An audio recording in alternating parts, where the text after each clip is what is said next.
Նոր սահմանադրության տեքստում չպետք է հղում լինի անկախության հռչակագրին։ Երեք նման հայտարարություն արեց եւ իր քաղաքական դիրքորոշումն արտահայտեց վարչապետի պաշտոնը զբաղեցնող անձը Նիկոլ Փաշինյանը։ 1990 թվական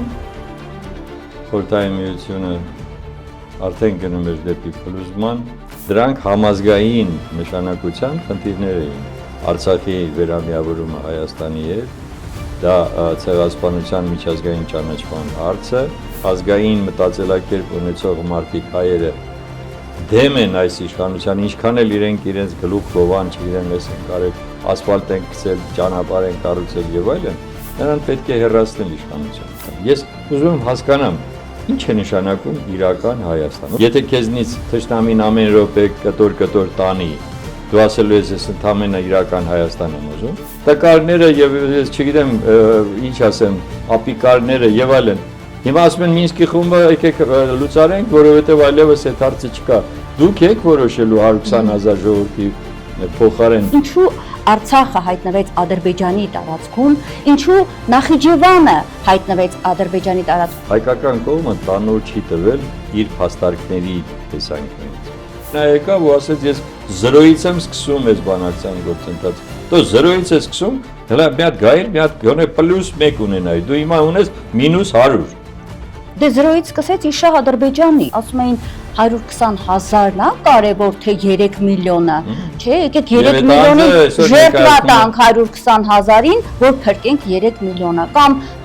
Արցախը տանք, որ ուժեղացնենք Հայաստանը։ Դու ով ես։ Ես կարող եմ մի փոքր գաղտնիք բացել, երբ որ ինձ 97 թվականին հրավիրել էին Թեհրան, ինձ այնտեղ մի հատ շատ կարևոր բան ասեցին։ Ինչից ես վախենում այդ տղա։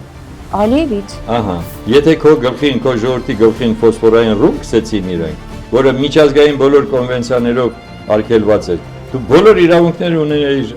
ցանկացած զենքով պատասխանել։ Այդ թվում Իսկանդերով։ Իսկանդերով։ Բայց ոնց օգտագործեցին տեսանք։ Չեն օգտագործել։ Գյումրին այլևս չունի ՔՊ-ական քաղաքապետ։ Գյումրիից քայլածը Գյումրիում պարտվեց։ Հիմա ամբողջ խնդիրը նա է, որ այսօրվա իրենց ավագանին Վարդան Ղուկասյանի գլխավորությամբ անընդհատ իր կապը, շատ սերտ կապը պաշտպանի քաղաքի բնակիչների հետ։ Ողջույն սիրելի հայրենակիցներ, մենք հաղորդաշարն է Հայք Նյուզ լրատվականի եթերում։ Հյուրս այսօր Հայաստանի դեմոկրատական կուսակցության առաջնորդ Արամ Սարգսյանն է։ Շնորհակալ եմ, պարոն Սարգսյան, հրավերս ընդունելու համար։ Շնորհակալ եմ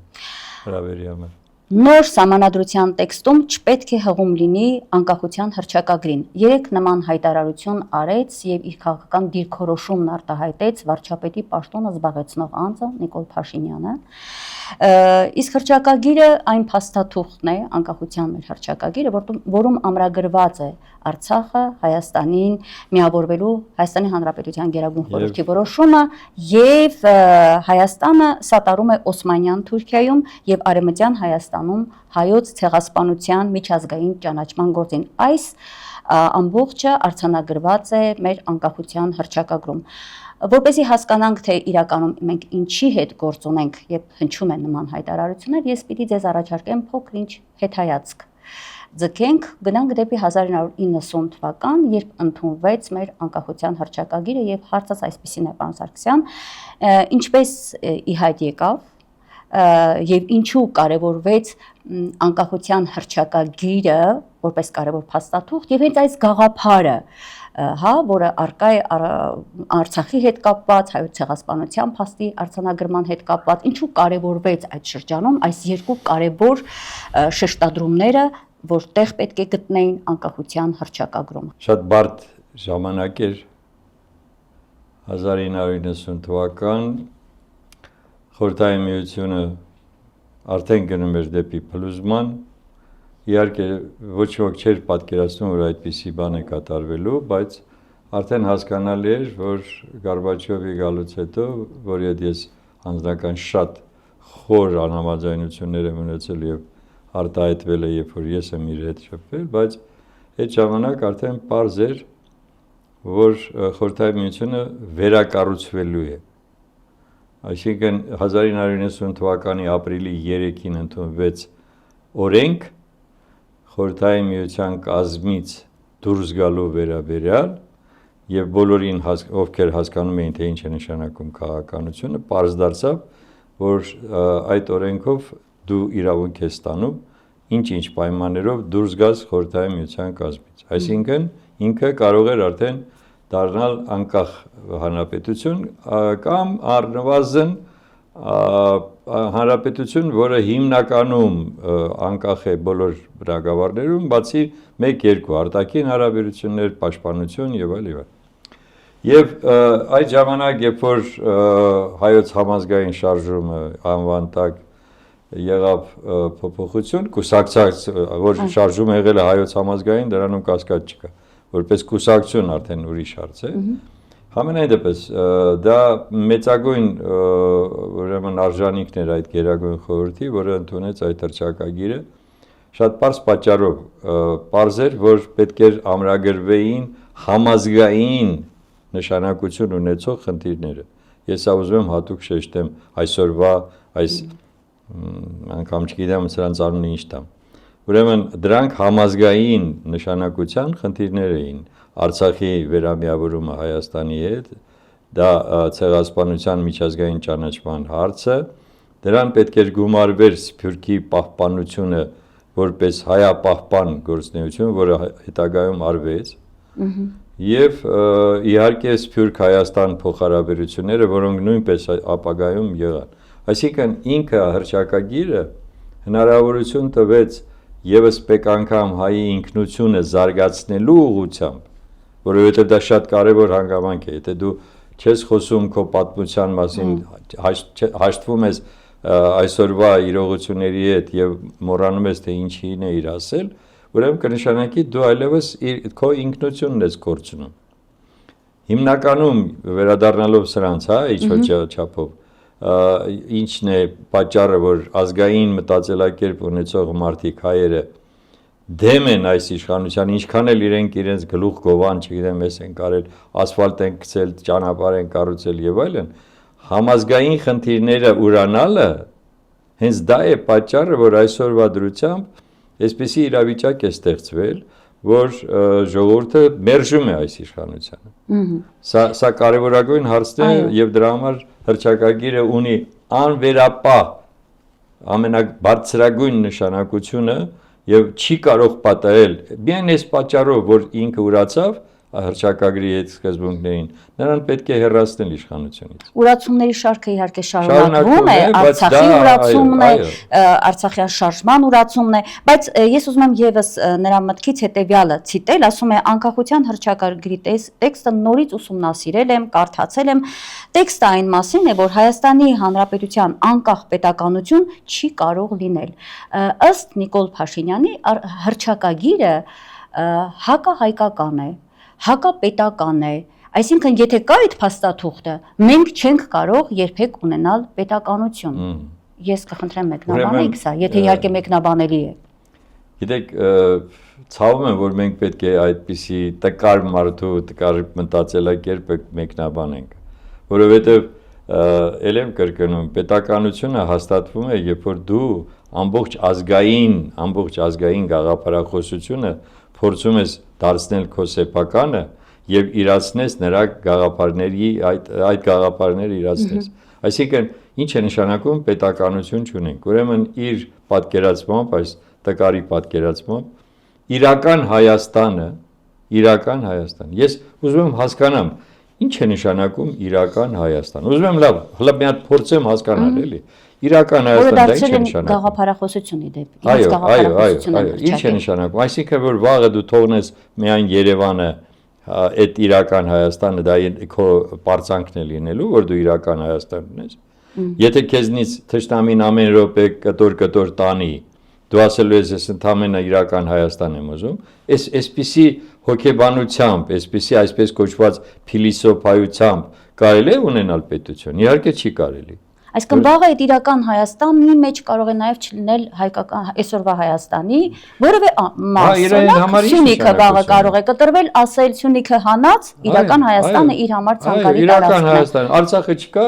իսկ ինչ է Արցախը։ Դուք տեսեք, իր մեծագույն հանցագործությունը ոչ թե միայն հանձնելն էր Արցախը, եւ հիմա էլ այդ ջահելները, լավ, այդպես ասեմ, որոնք այսօր խորհրդարանում չգիտեմ ինչ պատճառով հայտնվել են, որոնք փորձում են ասեն, թե Արցախը հանձնեց Արցախի իշխանությունը, դաշնակցությունը եկավ այնտեղ բանի, արի մի ասա, այդ որ 10 ամիս այնտեղ բլոկադա էր, 44 հրապատերազմին չօգտագործեցիք ամենակարևորագույն ժամանակակից զենքեր, երբ որ դուք չկարողացաք նաև կասեցնել պատերազմը, երբ որ ձեզ դա առաջարկվում էր, նորից չեմ ուզում կրկնեմ, թե ինչպես եւ ոնց, այդ ամենից հետո դուք հիմա եկել եք նրան, որ թե իբր Շախրամանյանը մի հատ անօրինական բան ստորագրել, որովհետև պետք էր փրկել, դուք հրաժարվեցիք Արցախի ժողովրդի պաշտպանությունը ապահովել, դուք հրաժարվեցիք ընդհանրապես որպես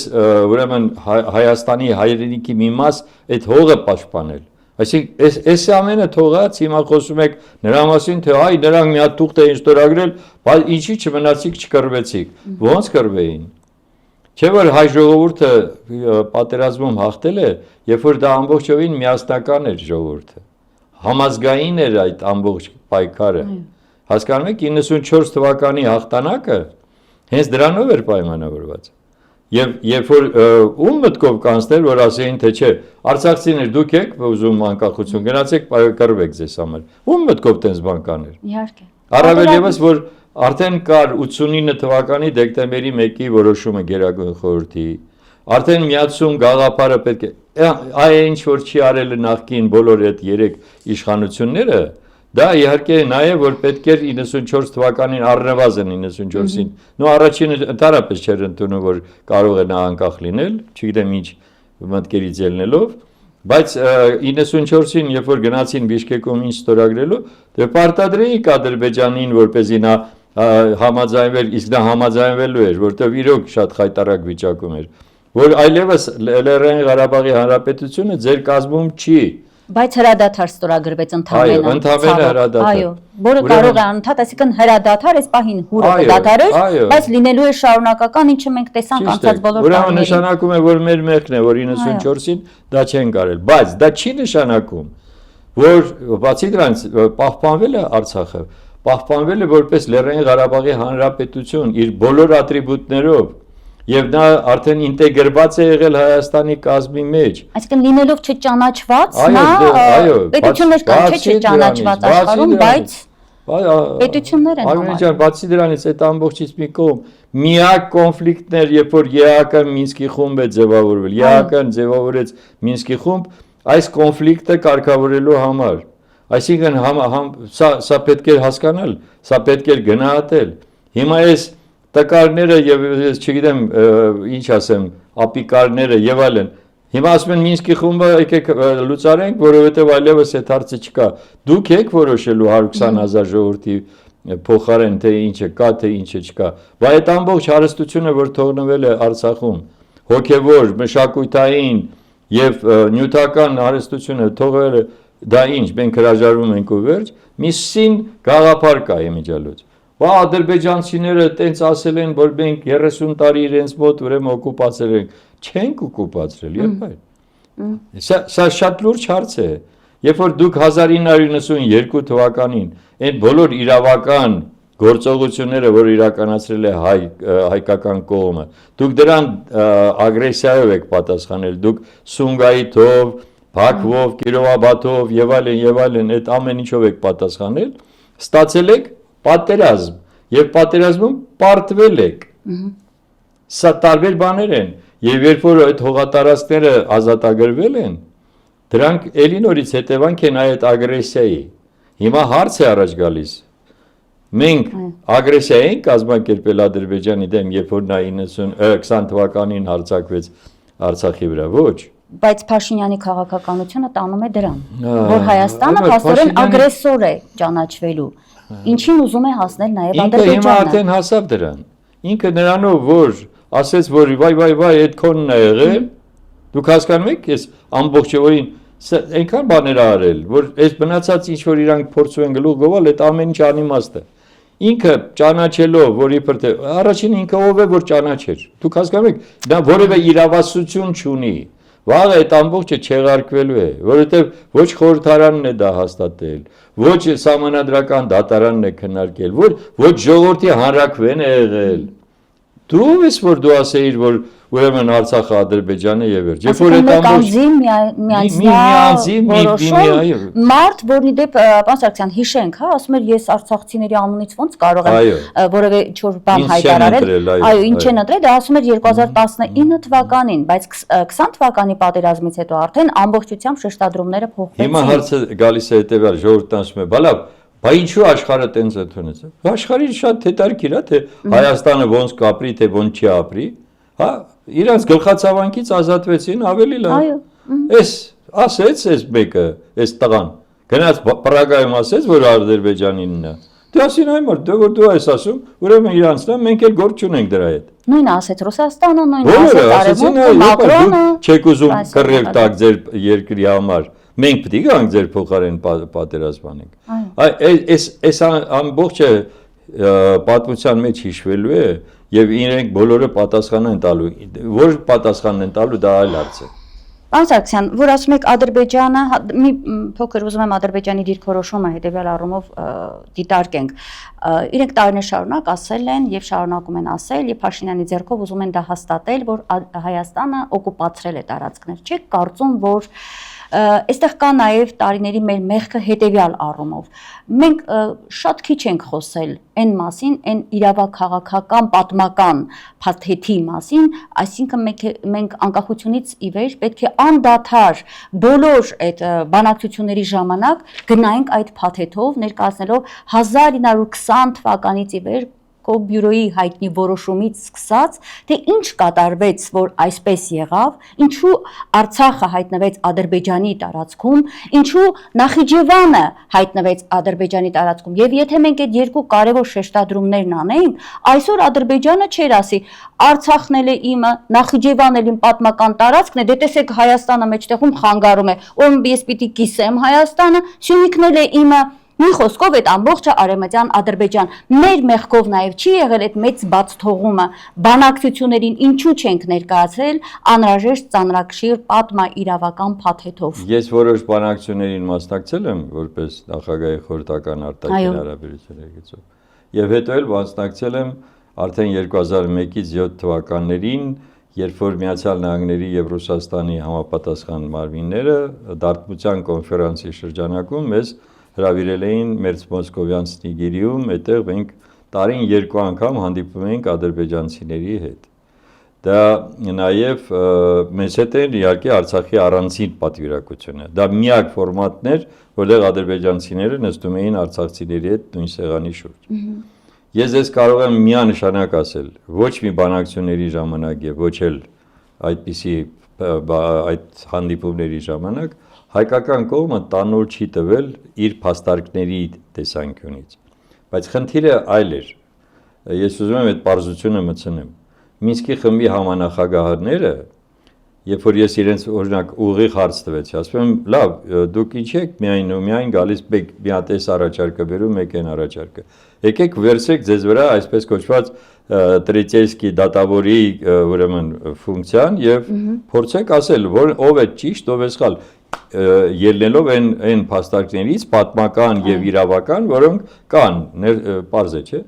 Առավել եւս որ կա բյուրոյի որոշումը ընդհանրապես իրավական նշանակություն չուներ։ Բայց ինչ են ասում ինձ համանախագահները։ Ասում են, գիտեք ինչ, մենք մեր մանդատը հետեւյալն է, մենք եկել ենք ձեզ խաղաղեցնելու։ Մենք ընդամենը պետք է տեսնենք երկու կողմը ընդունում է մեր առաջարկը։ Եթե այո, մենք դրանից շատ շնորհակալ ենք գոհենք եւ այդ դեպքում ուրեմն, այսինքն մանդատի խնդիր կար, որը հայկական կողմը պետք է առաջարկ աներ, ասելու թե ինչու է այս մանդատը, եկեք այս մանդատին տանք նաեւ այս լիազորությունները եւ այլն։ Շատ բան է չի արվել, բայց ես ուզում եմ 100%-ով միանգամից հաստատեմ, սա ոչ մի կերպ չի արդարացնում Նիկոլ Փաշինյանին։ Ոչ մի կերպ, առավել եւս երբ որ նա եկավ ու ասեց ես 0-ից եմ սկսում այս բանակցային գործընթացը։ Դու 0-ից ես սկսում, հələ մի հատ գայր, մի հատ գոնե +1 ունենայի։ Դու հիմա ունես -100։ Դե 0-ից սկսեց իշահ Ադրբեջանի։ Այո, եւ հիմա երբ որ այդ օկուպացված տարածքների մասին խոսք էր գնում, Վերջը մենք ասում ենք դուք անընդհատ ուզում եք տարածքներ։ Ես տեսեք, այդ օրինակը բերեմ։ Տոֆիկ Զուլֆուգարովն էր իմ այսպես կոչված վիզավին ադրբեջանական կողմից, եւ ես ուղղակի կոորդինատորն էի հայկական պատվիրակության։ Անընդհատ որ այդ տարածքը վերնիցի нам наши земли, հայ այդ որ ասում էին, ասվեցի լավ, ուզում եք տարածքների մասին խոսենք, եկեք խոսենք։ Այդ դեպքում մենք հարց ենք բարձրացնելու Գետաշեն, Մարտունաշեն, Շահումյան, ուրեմն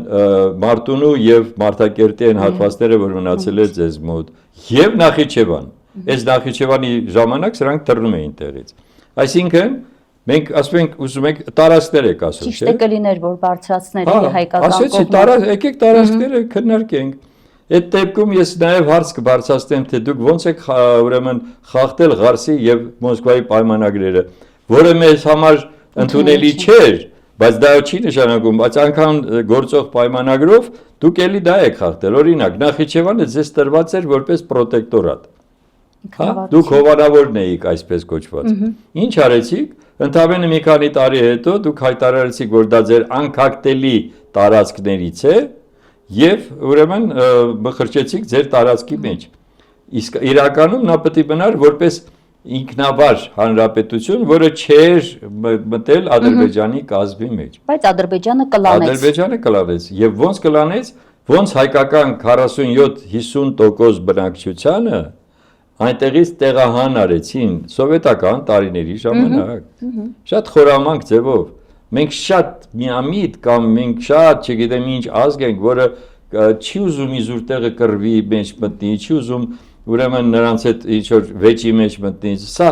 ամենամեծ մեր սխալն է։ Ինտերնացիոնալիզմի դրոշի տակ նրանք անում էին դա։ Մենք շատ հետաքրքիր ձևով էին անում։ Նրանք ուղղակի ասենք ղեկավարին պիտի նշանակեին, ադրբեջանցի էին նշանակում, կոլխոզի նախագահ, հա, դա էլ բերում էր իր հետ ուրեմն ադրբեջանցիներին, ժողովուրդը կամաց տորում։ Այո, ժողովրդական պատկերը փոխեցին։ Այո, եւ ուրեմն կամ այն ժամանակվա պլան էր կոչվում, պլան էին տվել, այսքան պիտի կատարեք, դրանց ադրբեջանական գյուղի երկու անգամ ցածր էին տալիս, սրանց երկու անգամ շատ։ Սրանք չէին կատարում, ասում էին վերջ, ուրեմն դուք չեք կարող։ Եվ այլն, այսինքն այս ձևերով մարդիկ հասան իրենց նպատակին։ Հիմա մենք նստել ենք եւ քննարկում ենք, թե ոնց կլինի, որ մենք նրանց հանգարցելի չջղայնացնենք, այսպես ասած, չնեղացնենք, որպեսզի նրանք մեզ հետ մի հատ թղթի կտոր ստորագրեն, անուններ դնեն խաղաղություն։ Բայց իրականում ոչ մի բան չի լինելու։ Չէ, արա գիտեք ինչ շատ բան կարող են իրենք անել արդեն առանց պատերազմ, որովհետև ունենալով այսպիսի գլխավոր հրամանատար, որը իրավունք չունի իմիջիալոց լինել գլխավոր հրամանատար, որովհետև պատերազմ չէր հայտարարել Ադրբեջանին, ուրեմն այդպիսի բան դեպքում ինչ կարող, ամեն ինչ էլ կարտարացնեն։ Այո։ Ամեն ինչ, մեկ էլ կկանգնի կգոռայի, բա եկեղեցին մնաց Ադրբեջանի կազմում, օրինակ։ Իրենց դուք հասկանում եք, այս անհետեցությունը եւ այս ամբողջ, չգիտեմ, էլի ճղճի վիճակը, երբ որ դու չես կարողանում խոսես լուրջ բաների մասին։ Այո, որովհետեւ իրենք են այնպես անում, որ թեման շեղում են դեպի մանիպուլացնում են ուղղակի, մոլորեցնում ժողովրդին, թեման անլրջացնում եւ կարեւոր շեշտադրումները դուրս են մնում։ Պարոն Սարգսյան, ճիշտ եք ասում, ես այստեղ մեկ հարց կուզեմ եւս հնչեցնել հետեւյալ առումով, երբ որ իրենք մեղադրում են բոլորին, հա, ասում են, բա Սամվել Շահրամանյանն էր մեղավոր, Դաշնակցություններ մեղավոր, դուք քաղաքական բոլոր գործիչները եւ կուսակցություններ եք մեղավոր, բա պահեիք Արցախը կամ արցախցին է մեղավոր, բա կռվեիք։ Եթե իշխանությունն ուներ, մենք լինեինք, կպահեինք։ Բայց եկեք մենք հիշենք, թե հենց իրենք ինչ էին ասում արցախցիների բլոկադայի ժամանակ։ Հիշենք, իր ԿՊ-ականներին անուն առանուն կարող ենք ասել, ասում էին 120,000-ն է կարևոր թե 3 միլիոնը, չէ, եկեք 3 միլիոնի ժертվա տանք 120,000-ին, որ փրկենք 3 միլիոնը, կամ Արցախը տանք, որ ուժեղացնենք Հայաստանը, սա ում հստակ ձևակերպումն է եղել 90-ականներով դեռեկած։ Նիկոլ Փաշինյանն է եղել այդ գաղափարի կրողը, չէ, բայց այսօր իրենք մանիպուլացնում են, մենք պետք է հստակ փաստերով դնենք, որ ժողովուրդը հասկանա ինչ այդ գործ ունենք, այո։ Եթե Նիկոլը կարող է այսօր մի բան ասի, հետո վաղը ուրիշ բան ասի եւ ստի հետ դառնա ամենաբարեկամը սուտ գաղափարի հետ։ Հիմա իրենք սկսեն մեղադրել ընդդիմադիրներին, թե դուք սուտ եք ասում, այսինքն պատասխանում են նրանց ասածների, ուրեմն կնշանակի մենք Միակ բանը, որը որ պետք է անենք, մենք իսկապես պետք է ազգովի կարողանանք հեռացնենք։ Այո, այդ մասին քիչ անց, բայց արցախցիների հետ կապված մի հարցի հետ կուզեմ անդրադառնալ։ Տեսեք, հայտարարեց, չէ, Ղարաբաղյան շարժում Հայաստանում չկա, փաստորեն ուղղակիորեն իրենք փակում են, այո, իրենք փակում են Արցախի հարցը բոլոր առումներով, նաև արցախցիներին արտագաղթին մղելով, չկա ժողովուրդը, չկա համայնքը, չկա արցախցին, ուրեմն չկա նաև արցախյան հարցը, դա շատ թուրքական ձեռագիր է, չկա հայը, չկա Հայաստան հայկական հարց։ Իսկ Արցախի հարցը ի վերջո, եթե այսպես գլոբալ նայում ենք, հայկական հարցի մի բաղադրիչն է, մի բաղկացուցիչն է, հետո փակելով գնում է, այո, համազգային հարց է, այո։ Հիմա մայիսի 21-ին, պարոն Սարգսյան, ավարտվում է Արցախի Հանրապետության ազգային ժողովի լիազորությունների ժամանակն է, հա, լեգիտիմ ընդ որում ընտրված ազգային ժողովի մասին է խոսքը։ Երեք այս մասին իր ահազանգը հնչեցրեց հարգարժան Լարիսա Ալավերդյանը, որ մենք վտանգների առաջ կարող ենք կանգնել, հետևաբար այսօր պետք է կատարենք հստակ քայլեր, գործողություններ։ Մեկ օր առաջ էլ ապրիլի 15-ին փոփոխություն էին, նիստ էին արել Արցախի պատգամավորները եւ սահմանադրության մեջ փոփոխություններ էին մտցրել, համաձայն որի դա ապահովում է պետական ինստիտուտների շարունակականությունը։ Հիմա ես կխնդրեմ սա այս հարցին անդրադառնաք, այս կարևորությանը, միաժամանակ հարցս ամբողջական տամ եւ լսեմ ձեզ։ Մյուս կողմից մենք տեսնում ենք, որ ինչ որ թևեր են ստեղծվել, որոնք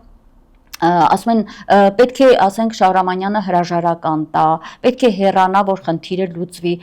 ինչ որ տարբեր շահերի սպասարկում են, որոշակի, ինձ թվում է այսպես ավելի ճիշտ ձևակերպեմ, որոշ քաղաքական ուժեր կամ պարզապես, որ իրենց շահերին են փորձում ծառայեցնել արցախցիների այսօրվա իրավիճակը, սոցիալական իրավիճակից են օգտվում, քաղաքական իրավիճակից։ Ես կխնդրեմ այս առումով, Երբ որ ասում եք քաղաքական ուժերը, որոնք ուզում են օգտագործեն։ Հիմա քաղաքական ուժերը պարտավոր են աջակից լինել Արցախի շարժմանը եւ արցախցիներին։ Դրանցից մեկը մեր միասին շարժումն է իմիջիայլոց։ Եվ մենք նաեւ մեր կուսակցությունը եւ իր հասարակական կազմակերպությունները։ Մենք չենք շահագործում այդ թեման։ Օրինակ շաբաթ օրը մենք անց ենք կացրել մրցույթ Արցախի երեխաների 80-ամյակի նվիրված հաղթանակի նվիրված ուրեմն մրցույթ էր եւ մենք մեծ այսպես շուկով անցկացրեցինք այդ ամբողջ միջոցառումը եւ ես ձեզ ասեմ, որ աջակիցներ եղան, շատ կարեւոր հարց է դա եւ 45 երեխա ստացավ համապատասխան եւ դրամական եւ նվերներ եւ այլն իրենց գործերի համար դուք պետք է լինեիք, տեսնեիք ինչ հուզական վիճակ էր, երբ որ երեխաները երգում էին կամ ուրեմն ասպունքով էին զբաղված եւ այլն։ Այսինքն նկարչությունը նաեւ այստեղ պետք է ճիշտ տարանջատել։ Այո, համակարծիք եմ, ես ներողություն եմ խնդրում, որպեսզի հասկանալի լինի ասածս, ես հիշում եմ բլոկադայի ժամանակ դուք եք։ Սա միակ բանը չէ, իհարկե։ Այո, հիմա շարունակեք, ներողություն եմ խնդրում, ուղղակի մեկ հավելում, լավ ենք հիշում բոլորս, որ իսկապես Արցախի որոշ ՀԿ-ների ինչպես էին օգտագործում, ասենք արևմտյան որոշակի ուժեր, այնտեղ Արցախում բլոկադայի մեջ գտնվող մեր ժողովրդի մոտ հակառուսական տրամադրություններ բորբոքելու համար։ Ես անհանգստություն ունեմ, որ նույն երևույթը հիմա Հայաստանում կարող է նորից նման թևեր ստեղծեն եւ ուղղակի դա չհասկանալով շատ դեպքերում արցախցիները գնան որոշակի գործողությունների, վտանգելով ընդհանրապես իսկապես փակելով Արցախի հարցը։ Ամեն ինչ ճիշտ եք ասում։ Հիմա հարցը հետևյալն է։ Ուրեմն քաղաքական ուժերը, հասարակական կառույցները, ընդհանրապես հանրությունը պետք է հասկանա մի բան, որ Արցախահայության խնդիրը դա առանձնահատուկ հարց է եւ որևէ մեկը ուզի լինի Նիկոլ Փաշինյան, չգիտեմ, եւս մեկ ուրիշ, որևէ իրավասություն եւ ընդհանրապես բացի իրավասությունից, ընդհանրապես որևէ իրավունք չունի ասելու թե այդ Արցախյան շարժումը այլևս Հայաստանում չի լինելու։ Դու ով ես։ Այսինքն ինչ է նշանակում դու այսօր դիկտատոր ես, չգիտեմ ով ես, ինչ է նշանակում որ չի լինելու։ Դու ես այդպես մտածում։ 120,000 մարդ ուրիշ ձևով հայ ժողովրդի բացարձակ մեծամասնությունը այլ կերպ է մտածում, որ Արցախը այն հատվածն է, որ եթե մենք իսկապես ամբողջովին զիջենք եւ հանձնենք Ադրբեջանին, ուրեմն կնշանակի մենք այլևս այն նվաստ վիճակից դուրս չենք գալու հարյուրամյակներ շարունակ։ Դա շատ լուրջ հարց է։ Այն մշակութային հարստությունը դու ես ստեղծել այնտեղ։ Դու ես քո ձեռքով, թե պապերդ են արել։ Այստեղ շատ լուրջ հարց է։ Եվ դրա համար հիմա փորձել դրա մեջ գտնել քաղաքական ինչ որ այսպես կամ այն մեկը սենց վարվեց այն մեկ, եկեք թողնենք դա։ Այլ հարց է, երբ որ այո կօգտվեն նրանք, ովքեր ուզում են, որ անպայման իրականում հայ ժողովուրդը իրականում մոռանա իր անցյալը, իր ինքնությունը, իր ամբողջ պատմությունը եւ այլն։ Այս ուրիշ հարց է։ Դրան դիմագրավել է պետք ամբողջական մեր ուժով։ Կրկնում եմ, Արցախի հարցը փակել, հավատացնում եմ ձեզ, դա ընդամենը մի քանի տարվա ընթացքում ամբողջովին կփակի Հայաստանը։ Այսինքն ինքը այլևս որպես գործոն երբևիցե այլևս չի լինի։ Իրա պատկերացրած այսպես կոչված իրական Հայաստանը ոչ մեկին հետաքրքիր չի։ Այո։ Եվ եթե մենք ուզում ենք հասկանանք ինչ էր նշանակում նաև Արցախը ռազմավարական տեսանկյունից, նա այն վահանն էր, որ ժողովրդի մեր պետության առաջ էր, եւ երկրորդը ամենակարևոր բանը, որ Իրանի Իսլամական Հանրապետությունը ես կարող եմ մի փոքր գաղտնիք բացել, երբ որ ինձ 97 թվականին հրավիրել էին Թեհրան, ինձ այնտեղ մի հատ շատ կարևոր բան ասեցին, բացի այլ բաներից, ասեցին, որ եթե դուք զիջեք այդ տարածքները, մենք կվերցնենք այդ տարածքները։ Չեղավ իհարկե դա, բայց իրենց համար դա ուներ սկզբունքային նշանակություն։ Պատերազմի ժամանակ կար այդ հույսը։ Այո։ Եվ ես ձեզ ասեմ, դա շատ կարևոր բան է, որ երբ որ ուրիշ քո հարևանը հասկանում է քո շահը ինչում է, հարևանդ հասկանում է թե ինչի համար պետք է դա անել։ Իսկ դու ինքդ ասում ես, չէ, ես գործ չունեմ, ես ձերքերս լվացի գնացի, հա? Դե որովհետև այս մարդիկ իրականացնում են ոչ հայկական օրակարգ, պետք է դրա համար էլ ասում ենք, որ մենք պետք է կարողանանք, այստեղ է որ մենք պետք է կարողանանք այն համախմբվածությունը ապահովենք ժողովրդի, որը չի հաջողվում։ Այսա ուրիշ թեմա է, առանձին կանցնենք այդ թեմային, քանի որ Իրանից խոսեցիք, ես կխնդրեմ գնահատեք քաղաքական տեսանկյունից, հա, տեղի ունեցավ վերջերս զինված ուժերի Հայաստանի եւ Իրանի զորավարժություններ, ամեն մեկը իր հատվածում էր իհարկե արում, բայց հետաքրքիր հայտարարություններ էին հնչում, օրինակ Հայաստան-Իրան պետական սահմանին տեղակայված պայմանական ահաբեկչական խմբերի հարձակումը չեզոքացնելու գործողություն, այսպիսի հաղորդագրություններ էր տարածվում Իրանի կողմից, ցամաքային զորքերի հրամանատարն էր ասում, որ դրանք տեղի են ունենում Նորդուղ շրջանում սահմանային անվտանգությունը ապահովելու նպատակով։ Քաղաքական տեսանկյունից ինչ նշանակություն սա ունեցավ։ Սա առաջի անգամ էր, առաջինը, այդպիսի գործողությունը, բայց եկեք լավ բան էր, ոչինչ չեմ կարող ասել, իհարկե շատ կարևոր էր, բայց դուք հասկանում եք, եթե մեզ որ տարին է արդեն ես դրա մասին խոսում, լավ, զորավարժություն հասկացողությունը, հո այնպես չի, որ դու զորավարժություն անես, թե չանես, ոչ մի բան չի փոխվի, դու զորավարժությամբ պատրաստում ես քո բանակը համապատասխան գործողությունների, մեր աչքի առաջ Թուրքիան, Ադրբեջանը համատեղ կամ առանձին շատ լայնամասշտաբ զորավարժություններ են կազմակերպում եւ հարց է առաջ գալիս էտում դեմ են անում դրանք վերջո հենց այնպես չեն անում լավ ասենք Թուրքիան ունի նաեւ իր հարավում ինչ որ խնդիրներ բայց Ադրբեջանը կամ Իրան կամ Հայաստան ուրիշ նա թիրախ չունի այս բանը հա ուրեմն կնշանակի դու ոնց ես դրան պատասխան տալիս բա այս 7 տարվա ընթացքում մեկ լայնամասշտաբ զորավարժություն հայկական բանակը չի իրականացրել հասկանում եք դա սա ինչ մեծ նշանակություն ունի ասում են ինչ նշանակություն ունի որ ուրեմն մեր հրապարակով կանցնի այդքան զորք կամ չգիտեմ դա ցուցադրական էր առաջին հերթին թշնամու համար եւ ամենագլխավորը մեր ժողովուրդն էր ասում այ տեսեք մենք այսպիսի հզոր բանակ ունենք նա մեզ կպաշտպանի եւ մենք էլ ուրեմն ամեն ինչ պետք է անենք որ մեր բանակը շարունակի հզոր լինել հա Այսինքն հոգեբանական կողմը եւս շատ կարեւոր էր որ մարդիկ ոգևորվեին դա ամեն տարի պետք էր կազմակերպել այո եւ հիմա էլ պետք է կազմակերպել ինչից ես վախենում այդ տղա Ալիևից ահա ասել է չէ բանակ չպիտի ունենա նշանակի դու արդեն համաձայնվել ես որ այլևս ես ոչինչ ոչ չէ ես հիմա գլուխ եմ գովում այսօր խորհրդարանում մենք այնպիսի բան արդյունաբերություն ենք ստեղծել ուրեմն ռազման արդյունաբերություն եւ այլն Բայց այդ շատ վտանգավոր գլուխ գովանություն է։ Հիմա Ալիևը կասի ռևանշիստական քայլեր է անում։ Էդ լա իր երթին։ Բայց ես ուզում եմ հասկանամ, այդ որ Ալիևը կարող ամեն ինչ ցուցադրել։ Դուք ինչի գոնե մի բանը չեք կարող ցուցադրել։ Բայց ինչու չեք կարող ահաբեկել ձեր թշնամուն, ասելով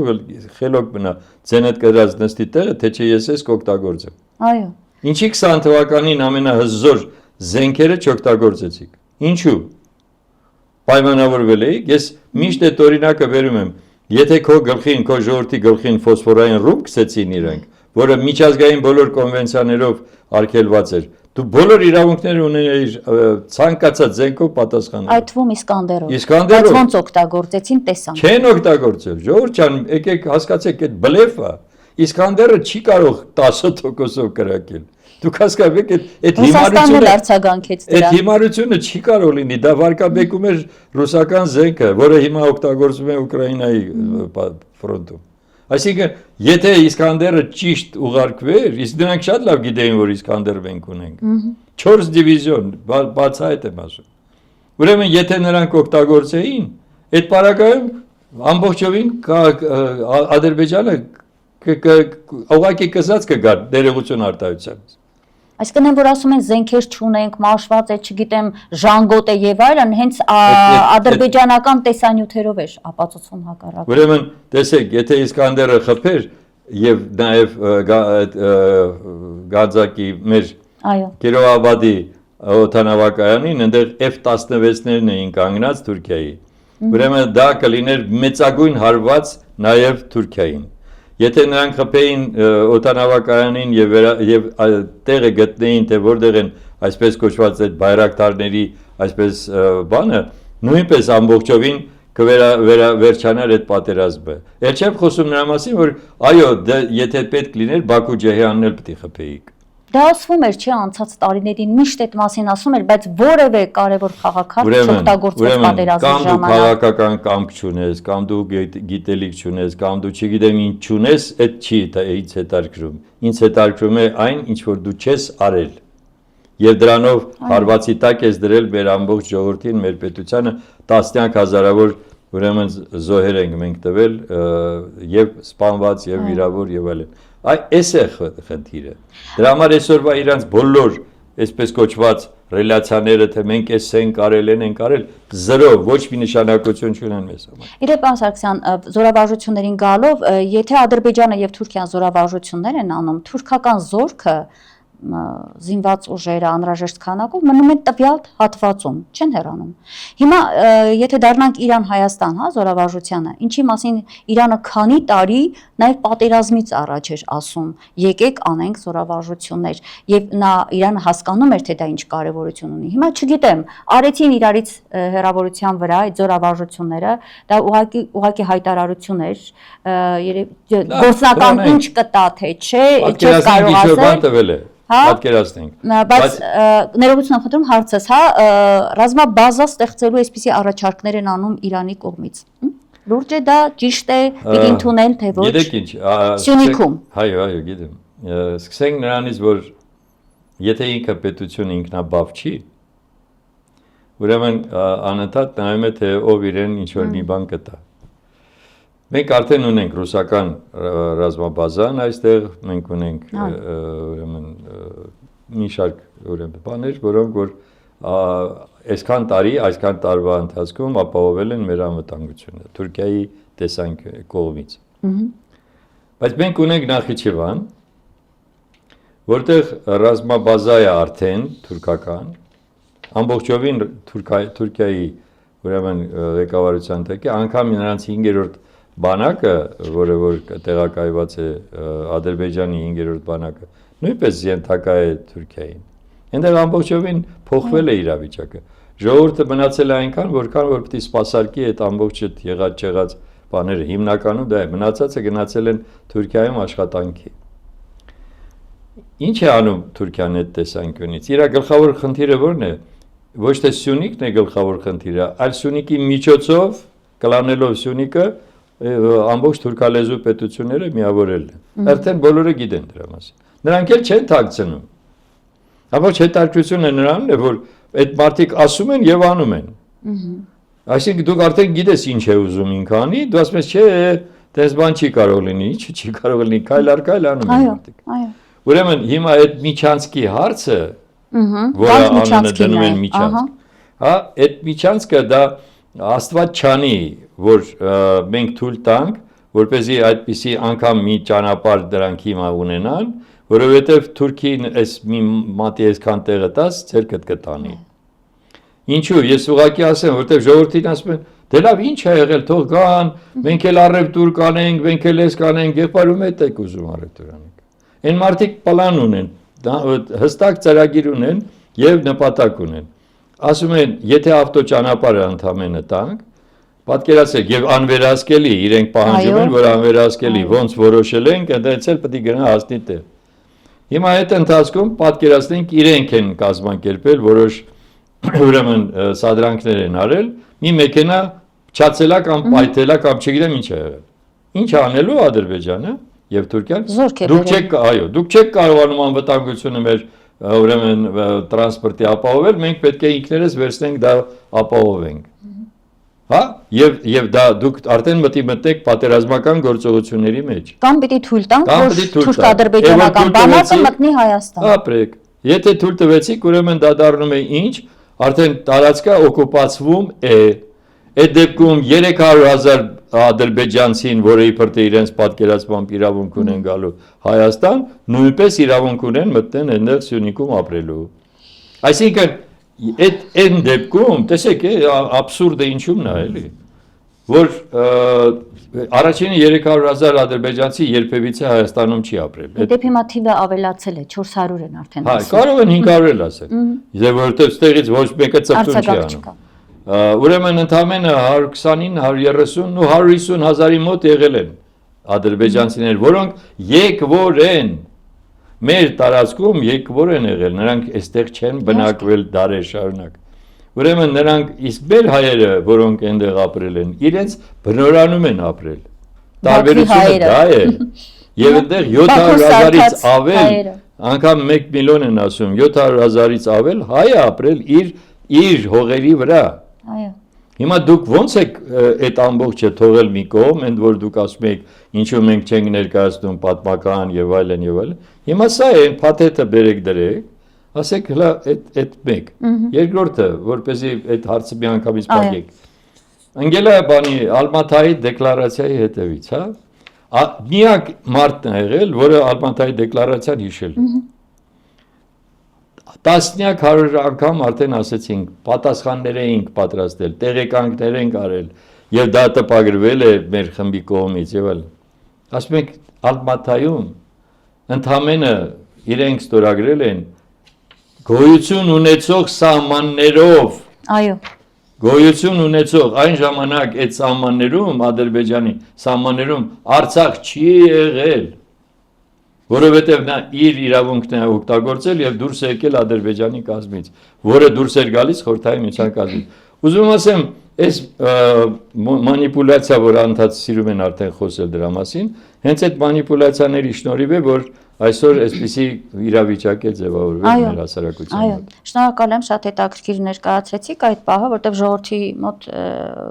թերընկալումներ կան շատ հարցերում, իսկ իրեն հաջողվում է մանիպուլացնել։ Պարոն Սարգսյան, գանք ներքաղաքական իրողություններին, հա, դուք ձեր խոսքում արդեն ասացիք, այս իրավիճակներից ազատվելու մեկ ելքը եւ իմ բոլոր հյուրերը եւ քաղաքական դաշտի բոլոր առողջ մտածող ուժերը այն համոզվան են, որ այս իրավիճակից դուրս գալու մեկ ելք կա, պետք է հեռանա։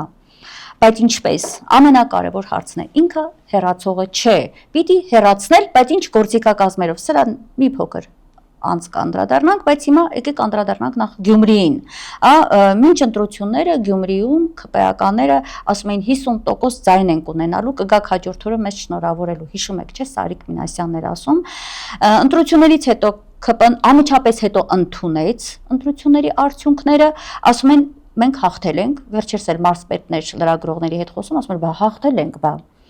Բայց ինչ կատարվեց 3, հա, երբ տեղ ունեցավ առաջին նիստը ավականու, նույն հաղթանակած իրեն համարող ԿՊ-ն բոյկոտեց նիստը, նիստ, որի 18 ներկայացուցիչը իր ամբողջակ բոլորներ իրեն ձայնը տվեցին, Վարդան Ղուկասյանը ընտրվեց որպես քաղաքապետ։ Գյումրին այլևս չունի ԿՊ-ական քաղաքապետ։ Սա շատ կարևոր եւ հետաքրքիր իրողություն է, որովհետեւ եւ այստեղից կարծես սկսել են արդեն հիսերիայի մեջ ընկնել այս ԿՊ-ականները։ Երեկվանից Սարիկ Մինասյանը հայտարարություն է տարածում, մենք չենք գնա այդ կեղծ քվեզ ստացածների հետ նստել նույն հարթակում եւ արտահերթ ընտրություններ են պահանջում։ Գյումրին ինչ կատարվեց, խնդրեմ, եւ ինչ ընթացք է այսօր։ Գյումրին ցուցադրեց եւ փարակարը ինչ։ Եվ փարակարը, այո, դեպ այնտեղ էլ 3 բոյկոտել էր նույն ԿՊ-ն, չէր մասնակցել նիստին։ Ուրեմն տեսեք, 1 տարի առաջ դեռ այսպիսի իրավիճակ չկար։ Այսինքն դեռ կար են վախը ժողովրդի մոտ, որոշ հատվածի մոտ վախ կար այս իշխանություններից, իրենց կողմից պատժվելու հնարավորությունից եւ այլ եւ այլ։ Այս 1 տարվա ընթացքում այնքան լավ իրենք աշխատեցին ճակերտներում, հանուն նրա, որ իրենց սկսեն ատել արդեն։ Ոչ թե չսիրել, այլ ատել։ Որովհետեւ այս 1 տարվա ընթացքում միայն են իրանք այդքան էլ դեռ չեն հասկացել։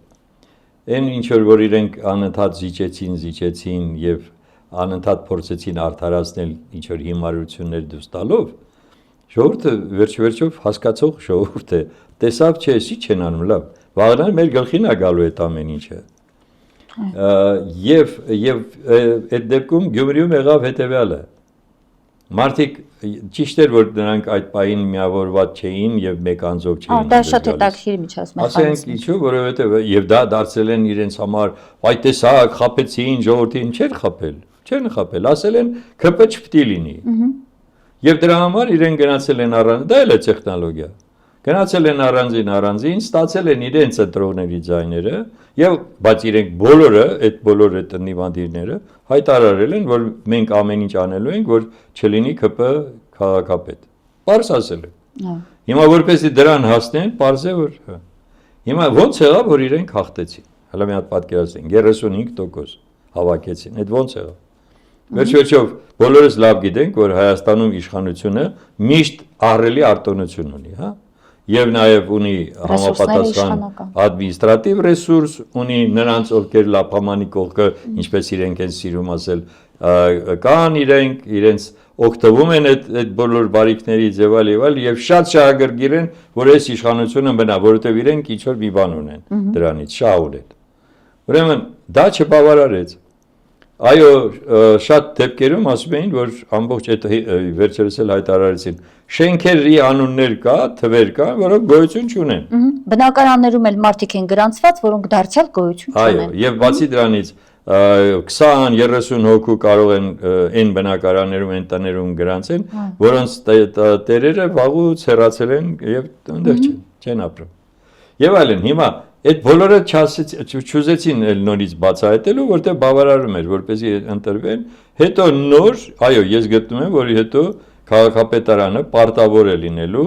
հետևելու, թե ինչպես են անցել ընտրությունները, ինչպես է ծախսվել ռեսուրսը պետական, այո, եւ ինչ խախտումներ եղել են։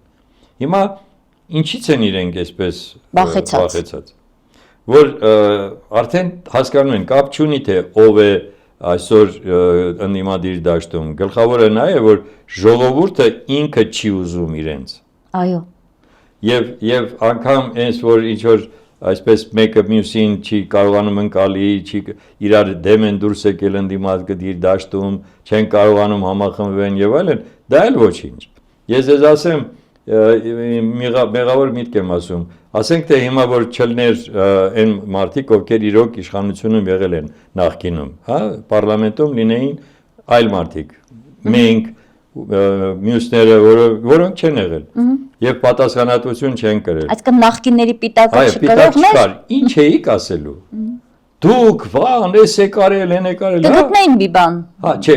ինչ էլ գտնեին, բայց այդ դեպքում դա ես ձեզ ասեմ, աշխարհում չկա, հավատացնում եմ, լուրջ երկիր, որտեղ պարլամենտում անընդհատ իրար դեմ դուրս գան դու ես արեցիր, դու ես ասեցիր, երեք են եղել, եղել, այ դու ես բանն ես արել, եւ այլ դրանով չի պիտի զբաղվեք դուք։ Երկրի հիմնական գործը թողած։ Անգամ երբ որ մենք էինք падգամավոր, էլի մեծ անհամաձայնություն ունեինք իշխող ուժի հետ, բայց այդպիսի բան չէր գնում, ճղճին բաներ չէր։ Մենք խոսում ենք ծրագրի մասին, մենք խոսում ենք խնդիրների մասին, մենք ասում ենք այսպես էր գնում այդ աշխատանքը։ Ճիշտ է, մենք չենք ասել նրան, որ նրանք ընդունեին մեծամասնությունը ընդուներ մեր ասածը, բայց ամեն դեպքում դա լրիվ ուրիշ բան էր եւ այլն։ Հիմա ես եւ այսօր նայում եմ դրանց այդ ելույթներին, ասում եմ մի լավ խոսք կա, ասում եթե այդ ամեն ինչ էլ շատ լավ է, բայց ինչի է այսքան շատ վատ։ Եթե դուք այսքան գլուխ եք գովում, որ շատ լավ է մեզ մոտ, մենք այսքան բան ենք արել, հա? Հիմա ինչի է այսքան վատ, почему так плохо։ Հիմա հարցը դրանն է թե ժողովուրդը, բա ինչի է ձեզ այսօր կշտամբում մեղմ եմ ասում։ Ինչի է ժողովուրդը ձեզ մերժում ուղակի, որովհետև դուք չեք կարողանում բյուջեն իրական հարկերով լցնեք։ Դուք ընկել եք ժողովրդի ջանին, ոնց որ ասում են, հա, եւ քերթում եք, այսինքն այդ բոլոր հնարավոր միջոցներով, ինչքան турքեր են ավելացել, ինչքան տուգանքներ են բարձացել, ինչքան անմիտ, ես ես միայն մի օրինակ բերեմ, ես մինչև հիմա զարմացած եմ, մենք ուրեմն վարձակալում ենք ուրեմն շենքի հատված, կուսակցության գրասենյակն է։ Ուրեմն որպեսզի մեզ պայմանագիրը երկու էջանոց թուղթ տա, Միջև այդ տենց բան չի եղել։ Պայմանագիրը վերեն, որ ես ստորագրեմ, ինձ ասում են 10,000 դրամ փոխանցեք։ Քաղաքապետարան, ասում եմ ինչի համար։ Տենց է։ Այսինքն ինչի համար երկու էջանոց թուղթը, որը մենք արդեն շարունակական այ դեպ ասած նորը չեն ստեղծում, հասկանում եք, դա անգամ թղթի վրա փող չեն ծախսել։ Կամ կադաստրը ասում է, որպես ես ես տեղեկանք տամ 10,000 դրամ տվեք։ Ասում եմ ինչի համար։ Դե ասում է տենց է կարգը։ Գնացեք նոտարում ես քանը տվեք եւ այլ։ Այս ամբողջից ելնելով մարդիկ առողջապահության հետ կապված, բաղուսման հետ կապված։ Առողջապահությունում երբ որ մարդը իր ինքը հնարավորություն ունի իր վիրահատության համար 100,000-ներով դրամ, անգամ միլիոն, հա, ինձ ասում են, որ այդ ստենտ դնելու համար միլիոն ու կես, չգիտեմ ինչ է հասնում եւ այլն։ Այս ժողովուրդը ո՞նց պետք է ապրի բա։ Ոնց կարողանա այս ամեն, դրա համար էլ ձեզ մերժում են։ Այսինքն սոցիալական բացի այն, որ այս մարդիկ մեր երկիրը ծախում են, հա, մաս, նաև ներսում հայ ժողովրդի հանդեպ են ճնշում իրականացնում, սոցիալապես, տնտեսապես, հարկերի բեռը դնելով։ Նույն այն փոքր բիզնեսով զբաղվող մարդիկ, հա։ Այո, անընդհատ բողոքի մեջ են։ 5%-ը 10%, ինչից ելնելով։ Մի հատ կարող եք բացատրել։ Ինչն էր բան։ Դուք պետք է խրախուսեք միջին փոքր բիզնեսը ինչքան հնարավոր է զարգանա։ Դա օրենք է իդեպ ասած, որովհետև հենց փոքր եւ միջին բիզնեսն է ավելի շատ տալիս բյուջեին, քան այդ ձեր սիրված օլիգարխները։ Այո։ Հիմա պարոն Սարգսյան, հնարավոր է որ այս մարդիկ, որոնք արդեն խոսում են, ճգնաժամ է, ասում են Գյումրիում, ԿՊ-ն այդպես է հայտարարում Սարիկ Մինասյանի շուրթերով։ Ասում են, բանը արտահերտ ընտրություններ են պետք եւ այլն։ Կարող են սրանք ամեն ինչ անել, ի վերջո երկրի ղեկը իրենց ձեռքին է։ Հնարավոր է որ ամեն ինչ անեն, որպեսզի Վարդան Ղուկասյանը ընդդիմությունը անկարող լինի աշխատել։ Այսինքն համապատասխան բյուջեից հատկացումներ չտրվեն, հազար ու մի հնարավորություն կա, չէ՞, լծակ կա ճնշելու։ Թեպետերեք օրինակ ասում էր Ղուկասյան, ասում է սա տեղական ինքնակառավարում է։ Ես ասում եմ 99.9%-ով դեմ եմ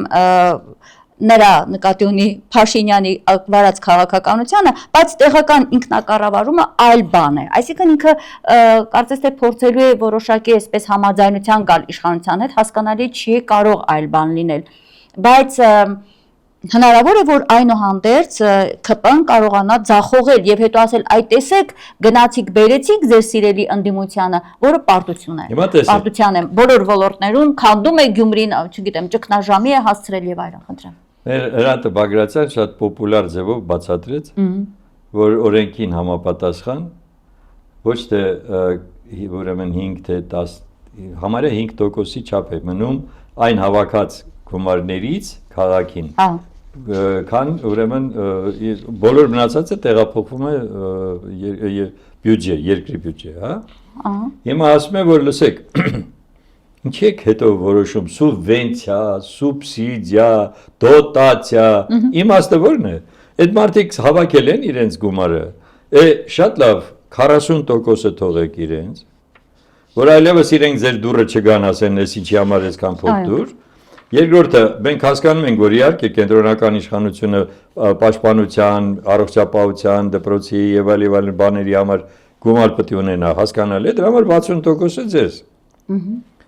Իսկ եթե դուք այս ամբողջը պետք է շարունակեք նույն կերպ, չնայած օրենքը իրենց դա է պարտադրում։ Ուրեմն այդ դեպքում իհարկե այդ դեպքում այո, նույն Վարդան Ղուկասյանը բոլոր իրավունքներն ունի դատի տալ կառավարությանը, որը չի կատարում մի օրենքի պահանջը, օրինակ։ Շատ կարևոր բան է։ Այո։ Երկրորդը, վերջիվերջով, եթե ես հավաքագրել եմ քաղաքում այսքան գումար, ես գիտեմ, թե ինչ խնդիրներ կան քաղաքում, ես դա իրականացնելու եմ իմ ժողովրդի պահանջով։ Այո։ Հիմա ամբողջ խնդիրը նա է, որ այսօրվա իրենց ավագանին Վարդան Ղուկասյանի գլխավորությամբ անընդհատ իր կապը, շատ սերտ կապը պաշտպանի քաղաքի բնակիչների հետ։ Այո։ Որևէ մեկը ոչինչ չի կարող անել իրենց դեմ, եթե բնակիչը ասի իմ ընտրած մարդիկ ճիշտ են աշխատում։ Գոնե իրենք ուզում են անեն, դուք խանգարում եք։ Նրանք ուզում են այս բանը իրականացնել, դուք իրենց թույլ չեք տալիս։ Այդ պարագայում հավատացնում եմ ձեզ, ոչ մի ԿՊ, ոչ մի այսօրվա իշխանություն կոչված չի կարող նրանց խոչընդոտ լինել։ Ամբողջը կախված է այդպիսի երկու սկզբունքից։ Այո, կապը պետք է լինի։ Իդեպ երեք ասում էր Ղուկասյան, ասում էր ես հասնելու եմ նրան, որ վերականգնվի, գնում եմ հորանցս տուն։ Քաղաքապետարանը այդպեսին պիտի դառնա Գյումրեցու համար։ Եվ եթե դա լինի, Գյումրեցին խելացի ժողովուրդ է, մեր ժողովուրդը, իրենք թասիբով գյումրեցիները արեցին այն ինչ որ ցավոք մինչև հիմա չէր հաջողվում, եւ նաեւ շատ կարեւոր է հոգեբանորեն նաեւ պարոն Սարգսյան Գյումրիից քայլածը Գյումրիում պարտվեց 7 տարի անց, սա եւս շատ կարեւոր է եւ հիմա եկեք սա այսպես բերենք դեպի համապետական հնարավոր ընտրությունների ժամանակ Գյումրիի սցենարը ընդդիմության կողմից իրականացնելու այդ հարցին կուզեմ անդրադառնալ, դուք այն անձանցից եք քաղաքական գործիչներից, որ վերջին այդ մասնավորաբար պատերազմից հետո անընդհատ խոսել եք համախմբման մասին, տարբեր քայլեր եղան, ձեր իսկ միավորած շարժումը միասնություն է կոչվում, այսինքն միասին, այո, այսինքն այդ գաղափարն է անընդհատ համախմբման գաղափարն է, 18 կուսակցություններ ստեղծվեցին, բայց չկայացավ այդ համախմբումը։ Գուցե իսկապես այդ համախմբումը այդ արհեստական, այսպես բերել իրար ծեփելու տարբերակով չպիտի լինի, էլի, պիտի լինի շատ բնական։ Գուցե 26 թվականին իրականացվի հենց այս սցենարը, ինչից վախենում է Փաշինյանը, որ դա այսպես բոց է, որ պիտի տարածվի հականիկոլական հրդեհը Հայաստանով մեկ գոնե հնարավոր լինի տարածել 2026-ին։ Այսինքն, հետևյալ առումով, դուք բոլորդ առանձին եք մասնակցում, վերջում բոլոր ընդդիմադիրները այդ օրը ձայնը տալիս են մեկ անձի, մեկ առաջնորդի եւ մենք ազատվում ենք նիկոլական այս հակահայկական իշխանությունից, խնդրեմ։ Սցենարը շատ լավն է, բայց հիմա տեսեք, իրականում ես կարծում եմ, որ մենք չպետք է անընդհատ խոսենք 26 թվականի մասին, երբ որ մենք ունենք մեր առջև 25 թվականը,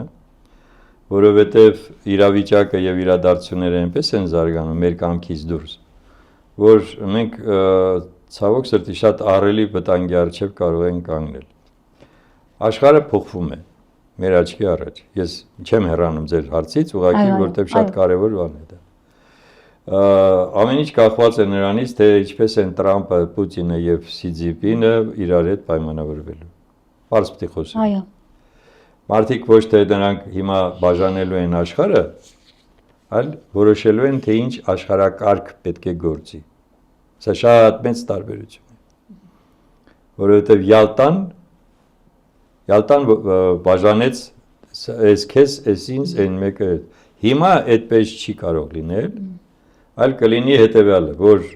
ձևավորում ենք այսպիսի աշխարհակարգ, եւ նրանք, ովքեր դրան համապինդ են, այո, կարող են այդ աշխարհակարգում շատ հանգիստ, խաղաղ ապրել։ Ովքեր ոչ, այդ դեպքում դեմ են դուրս գալիս այդ ահռելի ուրեմն միասնությանը։ Սա մեկ։ Ուրեմն կնշանակի, որ տարածաշրջանում մեր այո լինելու են լուրջ փոփոխություններ,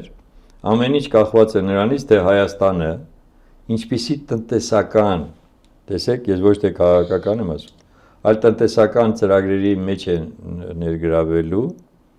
եւ այդ տնտեսական ծրագրերը ինչպես են նպաստելու քաղաքական մթնոլորտի աշխուժացման առողջացմանը եւ խաղաղության հաստատմանը։ Ինչ եմ դա կարևորում, որովհետեւ այսօրվա պայմաններում, երբ որ Չինաստանը ունի այդ նպատակը մեկ ճանապարհ, մեկ գոտի անցկացնել եւ դուրս գալ դեպի Եվրոպա եւ այլն եւ աշխարհի մյուս հատվածները, անպայման դուք պետք է լինեք այդ հատվածում։ Մենք 98 թվականին այդպիսի ծրագիր առաջարկել ենք, հիմա դրա ժամանակը չի, որպեսզի Հայաստանը դառնա տարանցիկ ճանապարհ։ Ես հետո մի օր կասեմ, կամ կարծեմ ասել եմ մի անգամ։ Ուրեմն հիմա դա շատ գլխավոր խնդիր է։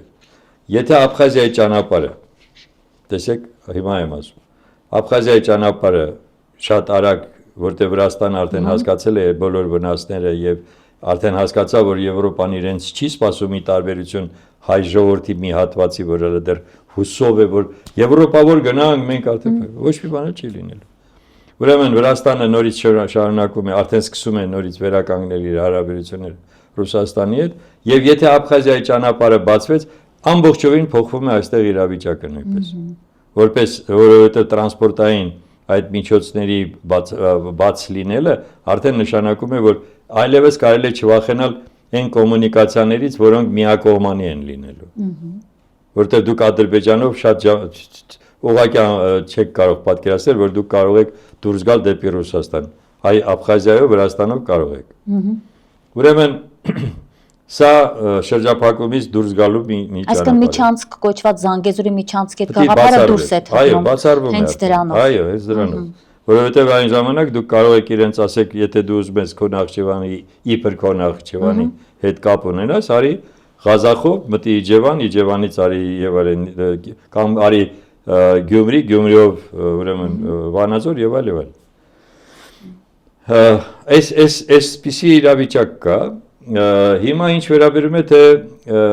գնալու է այս մարդը այդպիսի ճանապարհով, չի գնալու։ Չի գնալու, որովհետև իրեն բերած տերերը ուրիշ բան են ուզում։ Ռուսաստանը իրենց համար թշնամություն է եւ այլ եւ այլ։ Հաշտվում են մենակ ինչ որ ժամանակային առումով, հետո նորից լեզուները երկարում են։ Հիմա երկրորդ հարցը։ Եթե մենք տեղում իսկապես չառողջացնենք իրավիճակը, թող ինձ ներվի, ես տեսեք երբեք չեմ խոսում։ Ես եղել եմ ընդդիմադիր, կուսակցությունը մեր ընդդիմադիր է եւ առաջի եւ երկրորդ եւ երրորդ նախագահների իշխանություններին։ Դա գաղտնիք չի, բոլորը գիտեն։ Հիմա ես դրա մասին չեմ խոսում, որովհետեւ այս չարիքից պետք է ազատվել։ Այո։ Բայց հարցը նրան է, որ այդ մեղքերը մնացել են։ Այդ հենց այնպես չծնվեց սա։ Այսինքն այն քայլերը, որոնք որ կարելի էր չանել եւ արվեցին, չեմ ուզում էլի խորանամ, եւ դա պատճառ դարձավ, որ ձեզ մերժեց ժողովուրդը, դրա համար եկավ այսպիսին, որը որ ընդհանրապես կապ չուներ ոչ պետական կառավարման հետ, ոչ մի բանի հետ կապ չուներ։ Հիմա ո՞նց անենք, որ հաջորդ ընտրությունները ես չգիտեմ երբ է լինելու։ Դուք կարծես ակնարկում եք արտահերթ, կարող է նաև լինել։ Կարող է եւ արտահերթ։ Կարող է եւ այնպիսի մի իրավիճակ ստեղծի սա, որ ժողովուրդը ուղղակի էլ չդիմանա այս ամբողջին, դա էլ կարող է լինել։ Դուրս գա փողոց հեռացնի։ Ինչպես, բայց հենց ինչպես հենց այդ գործիքակազմերն են շատ կարևոր։ Օրինակ հիմա իմպիչմենտի հարցն է դրվում, ասում են իմպիչմենտի գործընթաց սկսվի հենց խորհրդարանում, այսինքն ընդդիմադիրները բարձրացնում են այդ հարցը, թե ոնց կլինի հետո, գոնե պետք է բարձրացնել, փողոցը ճնշում է, այսինքն փողոց եւ խորհրդարանում անվստահություն հայտնելու գործընթաց եւ կարող է դա իսկապես նաեւ նույն ԿՊԵ-ականներին էլ, ասենք, մտածելու տեղիք տա եւ այն թիվը, որ պակասում է 54 падգամավոր պետք է լինեն, հա, ըստ օրենքի, դա կարող է ինչ որ պահի հենց փողոցի ճնշմամբ իրականանալ։ Հնարավոր սցենար է սա։ Հնարավոր է, ամեն ինչ է հնարավոր։ Ուղղակի խնդիրը նա է, թե որքանով կազմակերպված կլինի այդ ամբողջը եւ բացի դրանից ինչ ուժեր են մասնակցելու այդ ամբողջ գործընթացին։ Դե խորհրդարանական ուժերն են եւ արտախորհրդարանականը միասին։ Այո, բայց ընդդիմադիր ուժեր։ Այո։ Տեսեք, մի 2-3 անգամ այդպիսի փորձ եղավ, հա, եւ մարեց։ Ուրեմն ճիշտ սցենարի դեպքում, այո, ճիշտ գործողությունների դեպքում, այո։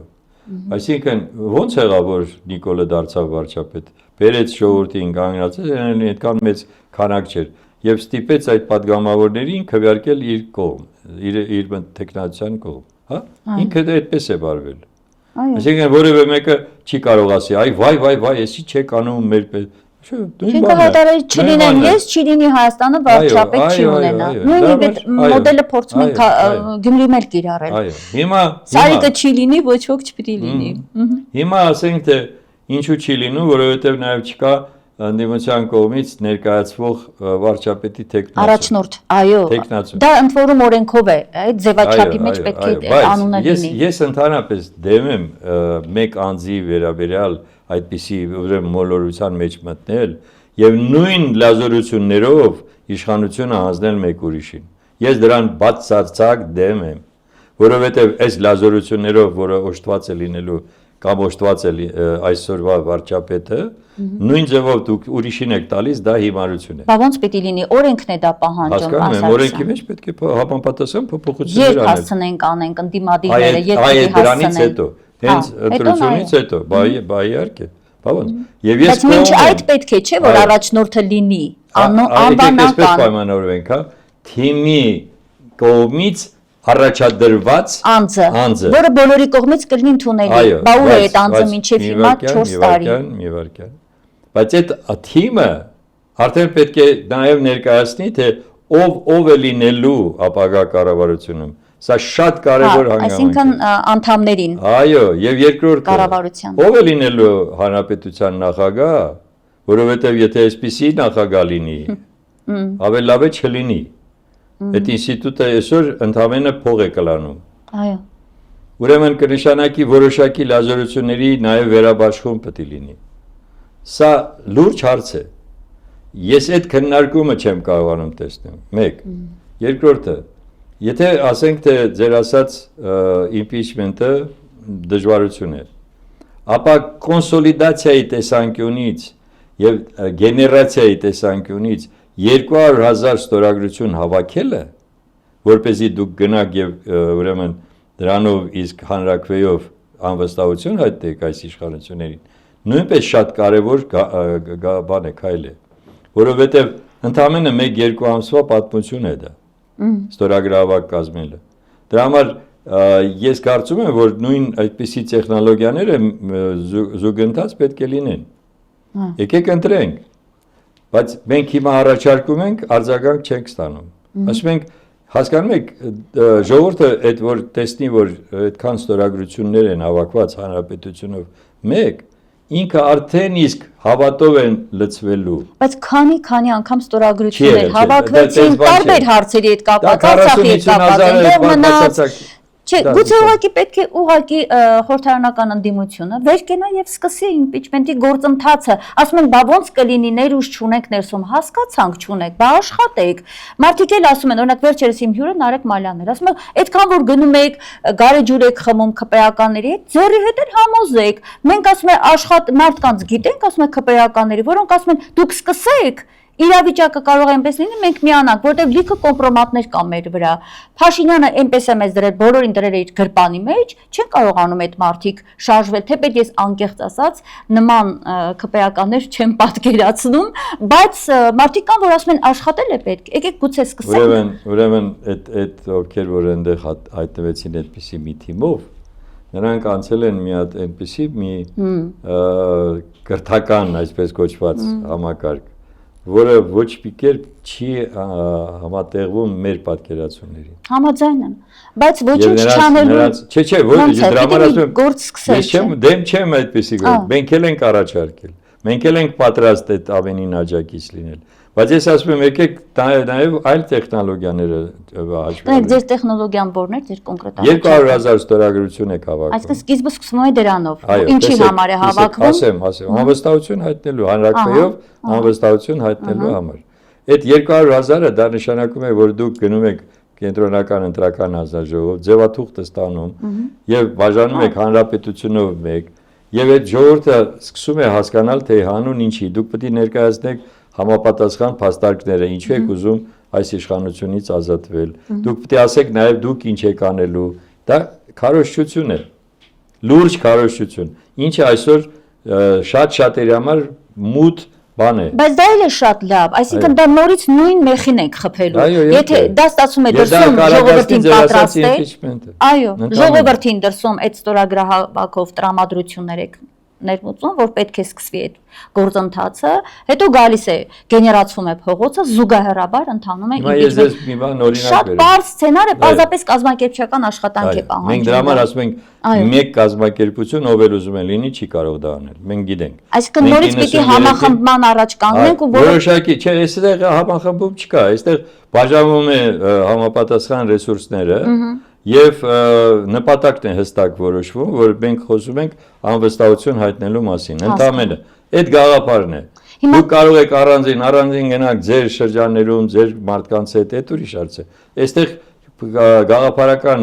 հենքի վրա միավորվելու կարիք չկա։ Ասացան, ձեր առաջարկը ասել եք, ասենք խորհրդարանական ուժերին, դաշնակցությանը, հանրապետականին, այո, ցավով պիտի արձանագրեմ, այս վերջի շրջանում անիմաստ այսպես ինչ որ թիմերի մեջ լարվածություն է ստեղծել, որը մեր այդ ընդհանուր գործին խանգարում է, ասենք անհասկանալի է, հա, որ այդ հանրապետականի կողմից կամ դաշնակցության կողմից, Հայաստան խմբակցության կողմից բախում կա, բոլորիս համար դա ցավալի է, որովհետև դա ընդհանուր մեծ գործին, այսինքն այս հակահայկական իշխանությունից ազատվելու կարևոր օրակարգին խանգարող է։ Հիմա դուք որպես տարիների փորձառու գուցե պիտի դառնաք առաջամարտիկ այդ հարցում, գնաք մեկին էլ համոզեք, մյուսին էլ ասեք Ժորժ ջան, վերջացրեք, նստում ենք գործ անելու։ Արմեն ջան, այդ խորքային բաներ կան այդտեղ, մեկ երկրորդը, ես ուզում եմ դա մի հատ մեղավոր միտք ասեմ, ուշ թե շուտ դա լինելու էր։